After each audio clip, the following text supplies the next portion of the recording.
Hi friends, welcome to my channel. ఈరోజు మనం మజ్జిగ చారు ఎలా చేసుకుందో చూద్దామా. ఓన్లీ మజ్జిగ తాగమంటే అసలు ఎవ్వరూ ఇష్టపడరు, మజ్జిగన్నం తినమన్నా ఇష్టపడరు. సో మజ్జిగని ఇలా తాలింపు వేసుకొని చారులా చేసుకొని తింటే వేడి వేడి అన్నంలో వేసుకొని చాలా టేస్టీగా ఉంటుంది. ముందుగా పల్చగా మనం పెరుగు చిలికి మజ్జిగ చేసి పెట్టుకోవాలి. ఆ తర్వాత స్టవ్ వెలిగించుకొని ఒక ప్యాన్ పెట్టుకొని కొంచెం ఆయిల్ వేసుకొని అందులో ఫస్ట్ ఒక 4-5 పచ్చిమిర్చి వేసుకొని బాగా వేగించుకోవాలి. దానిలోనే అలా పచ్చిమిర్చి మగ్గుతూ ఉండగా కొంచెం జీలకర్ర, కొంచెం ఆవాలు అండ్ కొంచెం చిన్న గరం మసాలా వేసుకుని బాగా వేగించుకోవాలి. అవి బాగా వేగిన తర్వాత 4-5 వెల్లుల్లిపాయ రెమ్మలు చితగొట్టుకుని అందులో వేసుకోవాలి.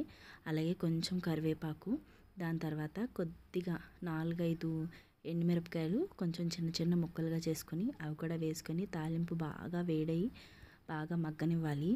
కొంచెం చిటికెడు పసుపు వేసుకోవాలి కలర్ కోసం. వేసుకుని ఈ తాలింపు అంతా కూడా బాగా మనం వేయించేసుకోవాలి.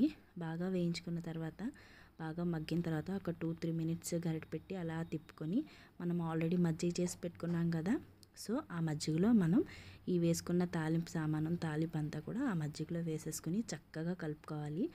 దానికి తగ్గట్టుగా మనం రుచికి తగ్గట్టు కొంచెం సాల్ట్ వేసుకోవాలి. అలాగే సన్నగా ఉల్లిపాయ ముక్కలు తరిగి పెట్టుకొని లాస్ట్లో మనం కలిపి చేసుకున్న ఈ మజ్జిగ చారులో వేసి కలిపేసుకుని వేడివేడి అన్నంలో తింటే ఈ మజ్జిగ చారు చాలా టేస్టీగా ఉంటుంది. మీరు కూడా ఒకసారి ట్రై చేయండి.